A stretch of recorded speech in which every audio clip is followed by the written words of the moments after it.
casse-toi, je t'ai dit qu'est-ce qu'il te faut de plus, t'en as pas vu assez. Et arrête de me regarder comme ça, t'as rien écouté, t'as rien compris. Comment je dois te le dire pour que ça imprime? Écoute pauvre conne, je suis pas quelqu'un de bien, je suis pas une belle personne. Je suis une sale bête, une bouteille de gaz dans une cheminée. Et je vais finir par te sauter au visage si tu t'approches trop, comme ça fait avec les autres.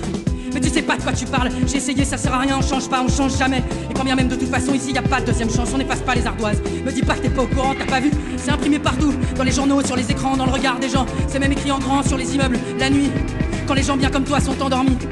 C'est marqué en rouge, tu nais comme ça, tu vis comme ça, tu cannes comme ça. C'est la poêle face à ton flé avec ton dégoût de toi-même, ta culpabilité et ton désespoir comme seul témoin. Non crois-moi, tu veux vraiment pas que j'aille plus loin, parce qu'au mieux ça t'empêchera de dormir. Au pire ça te donnera envie de me cracher à la gueule. Alors avant que je me transforme encore une fois, pars en courant. Suis-moi comme le choléra. Non, j'ai braqué personne, planté personne, buté personne, mais je suis un voyou, c'est comme ça qu'on dit tout simplement. J'ai fait des choses que je regrette suffisamment pour y penser tout le temps.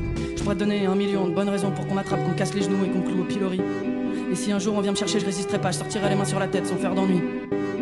Mais avant que ça arrive, je voudrais que tu saches que j'ai compris que je passe mes nuits entre cacheton et insomnie. Et que je vais me battre pour reconstruire un apprenti repenti, et tant pis, si ça me prend toute une vie. Pardon? Que je parle un peu moins fort, ah on vous dérange en fait, merde. Et bah si on te dérange, tu te casses, ou sinon tu fermes ta gueule, tu regardes ton assiette et tu nous fous la paix 5 minutes le temps que je termine, tu peux faire ça? Qu'est-ce qu'il y a? Ça te gêne qu'on te coince comme ça devant tout le monde? Bah ouais c'est chiant, je comprends mon gars. Mais dis-toi que t'as de la chance toi t'es né bien comme il faut, t'es solide, t'es cohérent, tu mets personne mal à l'aise dans les restaurants. Tu dors bien sur tes deux oreilles, t'es un bon petit français, t'es beau, t'es bien. Comme un magazine de déco, comme une maison témoin. Ça t'arrive pas ces choses là, hein? Tu vois absolument pas de quoi je parle. Et bah ouvre pas trop la porte de ton placard alors tu pourrais être surpris. Ça va te faire tout drôle le soir où les choses que tu pensais avoir enfouies.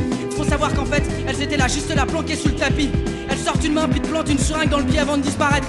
Et alors là, ça te prend à la gorge comme des odeurs d'ammoniac. Ça te colle des sueurs froides, t'as les dents qui claquent. Mais non, je me calme pas, il sait pas ce que c'est lui. Il sait pas ce que c'est que d'être un crevard, d'être mal foutu, d'être une crasse, un pantin. D'être le terrain où le bien et le mal s'affrontent. Il sait pas ce que c'est.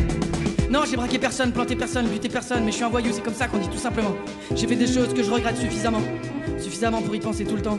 Je pourrais te donner 1 million de bonnes raisons pour qu'on m'attrape, qu'on casse les genoux et qu'on cloue au pilori. Et si un jour on vient me chercher, je résisterai pas, je sortirai les mains sur la tête sans faire d'ennui. Mais avant que ça arrive, je voudrais que tu saches que j'ai compris que je passe mes nuits entre cacheton et insomnie. Et que je vais me battre pour reconstruire un apprenti repenti, et tant pis, si ça me prend toute une vie. Comment est-ce que tu peux penser que tu tiens à moi si moi-même j'y tiens pas? Pourquoi tu dis que tu m'aimes alors que moi-même je me déteste? Pourquoi t'es là? Pourquoi tu restes? Comment est-ce que tu peux penser que tu tiens à moi si moi-même j'y tiens pas? Pourquoi tu dis que tu m'aimes alors que moi-même je me déteste? Pourquoi t'es là? Pourquoi tu restes? Non, pas ce soir, laisse-moi s'il te plaît. Non, je veux pas y aller, je veux pas rentrer, je veux pas dormir. Et surtout non, je veux pas parler. Ce soir je veux juste hurler. J'ai besoin d'ouvrir les vannes, tu comprends, de tout lâcher comme un puceau qui ment. De hurler mes mots pesants, avec ma voix d'adolescent qui a jamais mué. De hurler ma peur de l'abandon, ma recherche frénétique d'attention, mon besoin de reconnaissance en permanence comme un chien des caresses. Mes tentatives désespérées de me faire passer pour un mec que je suis pas et que je serai probablement jamais. De hurler mon absence de courage, ma cruauté, ma politesse maladive, mon optimisme débile, mon zèle dangereux, mes réflexes à la con, mes accès de colère, ma culpabilité bidon, ma sexualité en vrac et mes fantasmes tordus.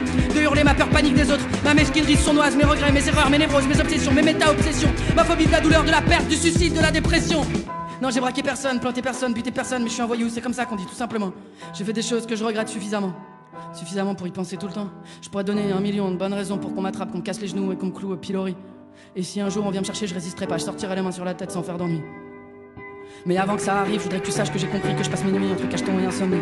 Et que je vais me battre pour reconstruire un apprenti repenti, et tant pis, si ça me prend toute une vie.